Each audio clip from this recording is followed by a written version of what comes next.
Thanks, Riley. This afternoon, a man is dead after a motorcycle crash in Augusta. It happened at around 3 on Walton Way Extension, right near the intersection with Wheeler Road near Cheddar's. This is what our crew saw at the scene at around 4 this afternoon. Right now, the cause of the crash is unknown. The victim's identity will be released once family is notified. And making national headlines tonight, the U.S. In more breaking news here, live at 5, we're taking a live look outside over I-20 Riverwatch Parkway, where we do have reports of traffic backed up due to a crash. Of course, we're working to learn more about how many cars were involved, if anyone was injured over there. This is usually normal traffic that we see around this area at this time at around 5:30, but you can see traffic backed up off the exit there. And then if you zoom in a little bit closer there, you can see traffic backed up on Riverwatch Parkway. Again, there is a crash there. We don't know about injuries or how many vehicles are involved, but we'll keep you updated as soon as we learn more. And we're just more than a week away from Thanksgiving. Work is underway for a pipe cleaning project causing brown water for neighbors in Columbia County as they prepare for guests for the holiday. Your Gunter Schroeder joins us live at 5 from the newsroom. And Gunter, what are neighbors experiencing 2 days into this project? Yeah, many neighbors in the Evans area told me their water when they woke up yesterday morning was brown, but it's far from the first time they've encountered this problem. They told me it's been an on and off issue for many for about a year. The county began its process of inserting foam bullets into the water system yesterday. The devices are intended to remove the mineral manganese from the pipes that causes the water to have a brownish tint. But many neighbors are frustrated at the length of the wait it's taken to get here. Although Columbia County said higher water usage in the summer meant the project had to wait until now, some neighbors who have seen the county grow over time question if this is a priority for the county. I never recall a time when we have had a problem that lasted this long before a solution happened. Yeah. It's very discouraging, and I'm not against growth in our county, but I feel like there are some things that take priority. All new on News 12 at 6 o'clock. We'll hear more from neighbors on their experiences with brown water and their frustrations ahead of the holidays. This is something that we've certainly been hearing from neighbors and families that live over in the Columbia County area about that brown water. Now the county, 2 days into that project, still having the same issues right before Thanksgiving. Thanks for that, Gunter. And again, we're taking a live look outside at I-20 in River. And we are on your side live at 5 with a safety alert as we head into Thanksgiving and other holidays. Health experts are on alert for measles cases. The South Carolina Department of Public Health says that there's now 5 new measles cases in the upstate alone. That brings the total to 52 cases this year, with 49 of them from the outbreak in Spartanburg. Experts say 2 out of 5 of the new cases came from family members, but the other 3 are still being investigated on where they came from. Right now, a total of 84 people are in quarantine until next Saturday, so they'll probably be missing Thanksgiving there. Health experts say they advise you to get vaccinated with the MMR vaccine before traveling. They also advise if you do have a family member who does have the measles or has been exposed, you should not be with them. The South Carolina Basketball Coaches Association have released its first preseason rankings. Thanks, Alyssa. A local elementary school in Aiken County is seeing new upgrades soon. How it'll be paid for and what other schools are receiving upgrades. Riley? Well, we are going to continue the dry weather over the next few days, but we are tracking that next rain chance showing up this weekend. On more of the forecasts next. Time and Temp, brought to you by your First Alert weather team. This is not you. Thanks, Riley. New tonight, Belvedere Elementary School in North Augusta will soon have a new kitchen and cafeteria. This is video of the groundbreaking for the new addition to the school. It is a part of 5 major construction projects in Aiken County. Schools approved back in June. The school is also getting new classrooms. It's all being funded through the penny sales tax approved by voters. Other schools receiving upgrades include Wagner Sally High School, J.D. Lever Elementary School, North Augusta Middle School, and North Augusta High School. Behavioral health is a challenge in this community. That's according to local experts, but they hope a new grant will help change that in the long run. Your Kaylee Nash shows us how. For grad students like Taylin, Mahogany, and Ariel, this is more than just a part of their studies. In the community, it's made me more comfortable working with an interdisciplinary team. It relieves the financial burden while we're also able to gain the benefit of the clinical experience in field and out of field. Really much prepared me for a career in research, if I so choose to. Alicia Beckton with Augusta University says it's a pipeline for students to do hands-on learning and give community clinics support. He secured the HRSA grant, which is a $2.4 million training grant to increase workforce development and increase mental health professionals in the community. The program focuses on training students in behavioral health practices while targeting young people. So we need nurses, social workers, mental health professionals, everyone at the table. And with recent healthcare shortages in underserved areas, Dr. Jen says healthcare workers are needed now more than ever. Health needs are huge in, I would say, all communities.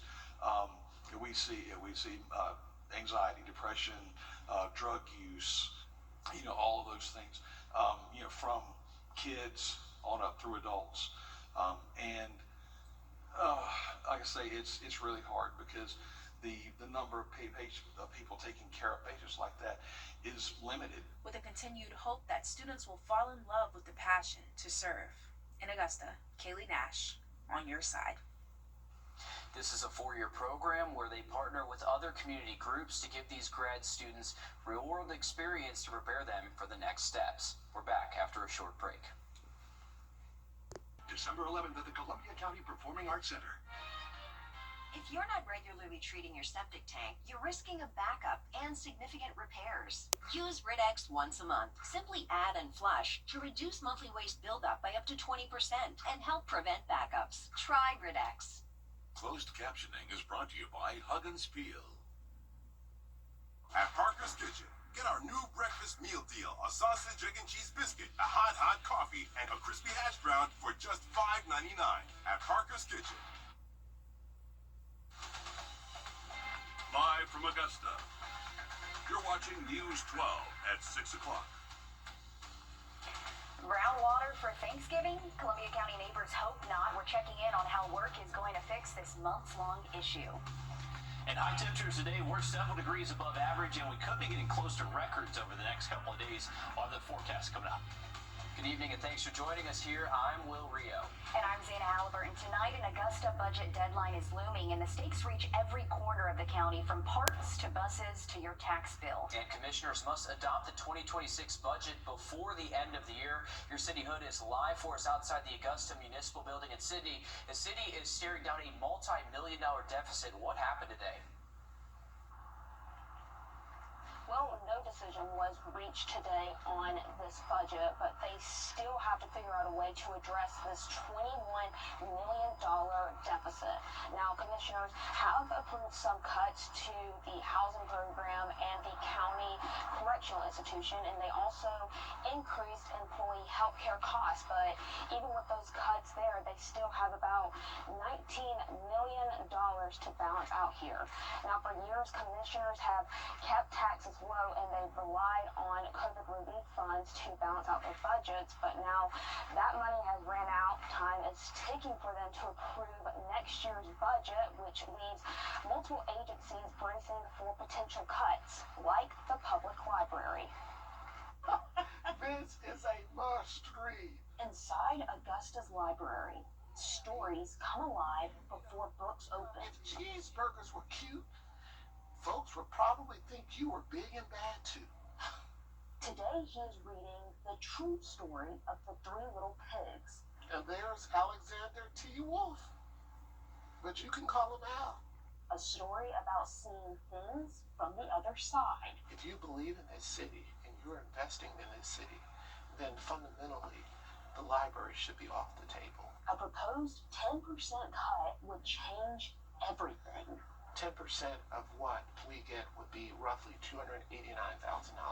It's going to be a combination of things: closures and a reduction in staff. What branches would be at risk of closing? It would be Diamond Lakes would be the one that will close. So today is a wonderful Tuesday at the headquarters library.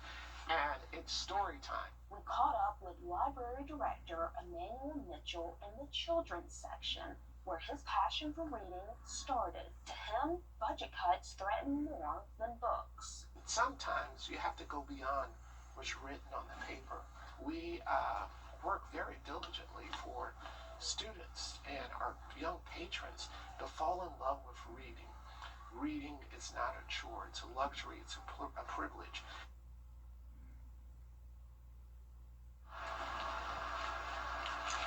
Director Mitchell says that in Richmond County alone, there are about 95,000 active card users. And at the main library location alone, the one that's off Telfair Street, he says that in one day they can see up to 5,000 people come in and out of that library. The library is one out of 9 outside agencies that could potentially see an up to 10% cut as, again, commissioners work to balance out the 2026 budget before the end of the year. And city commissioners were supposed to approve the budget today. What happened?